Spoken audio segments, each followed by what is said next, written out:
Alors, travaille sur la comparaison entre le français et l'anglais. C'est une démarche que j'ai déjà adoptée il y a une trentaine d'années, à savoir d'écrire le français à travers les réflexions interlinguistiques. Prenons le cas d'un mot simple comme boy, qui veut dire garçon. Est-ce que les Anglais prononcent correctement le mot boy? Est-ce que nous, par exemple, quand nous disons roi, est-ce que nous prononçons correctement le mot roi? Je répète que nous sommes dans une série qui est consacrée à la bonne lecture et la bonne prononciation du français et éventuellement de l'anglais, qui est d'ailleurs en grande partie sous la domination du français. Et l'anglais, dans certains cas, a conservé des prononciations anciennes du français qui ont disparu en français moderne et qui se sont perpétuées en anglais moderne. D'où l'importance extrême de l'anglais au niveau de reconstituer l'oralité du français. Parce que le français a gardé son écriture en grande partie, mais il a perdu une partie de son oralité. Alors, boy. Alors, si vous référez aux autres vidéos que j'ai faites, alors évidemment, je sais bien que dans l'enseignement oral, ces vidéos, on peut les voir on ne les voit pas forcément dans l'ordre. C'est comme ça, tant que l'ouvrage n'est pas terminé et paru, il faudra vous contenter de ce genre d'éclectisme apparent. Si je dis boy, ça veut dire que je prononce les lettres du mot. On entend, il y a écrit O, j'entends O, boy. Si je dis roi, ROI, j'entends pas le O. C'est plutôt un U ou un W. Roi.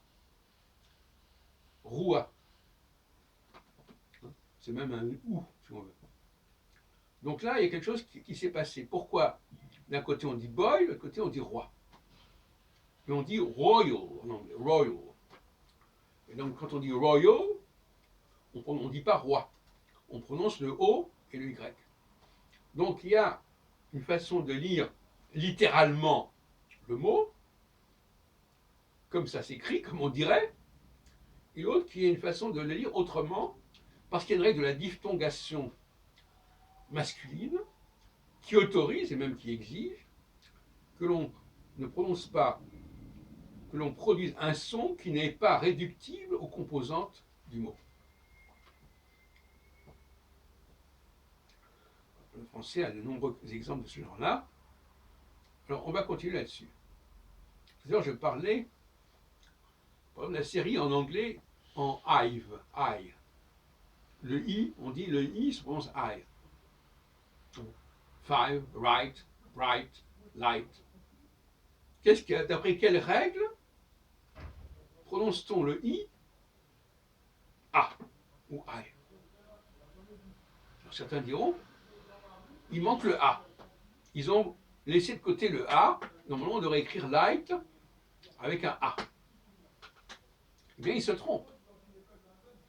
Parce que dans la forme masculine de la diphtongue, on ne doit pas entendre les sons correspondant aux lettres utilisées.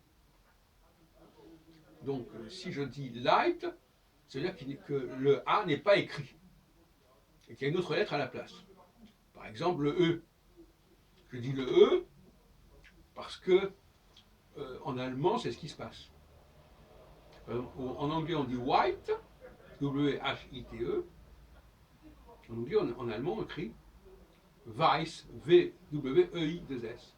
Là, on voit que le EI a donné I. Donc, en réalité, c'est le E qui a disparu. Pourquoi? Parce que le E, ça n'est pas le A. Et que s'il y a le A au niveau de la prononciation, il ne peut pas être à l'écrit. Mon propre nom obéit à cette règle-là. Heilbronn, ça vient de Heilbronn, EI.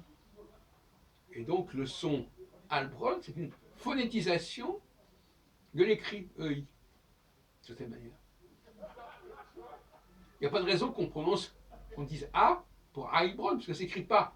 Il y a des gens qui disent, ils prononcent Heilbronn. Mais les Allemands, quand ils voient le nom, ils disent Heilbronn. Qui a d'ailleurs donné Heil Hitler, etc. Ou Heiligenart. Donc ça, c'est une chose que les gens, je comprends que ce que vous dites me surprenne, mais c'est une chose qui est complètement inhérente à toutes ces langues, que ce soit l'anglais, l'allemand ou le français. Donc, par exemple, si on dit wise, on entend un A, mais il n'y a pas le E. Alors qu'en allemand, on a W-E-I-S. Donc l'anglais a perdu, dans tous les cas où il dit un E, il a perdu le E.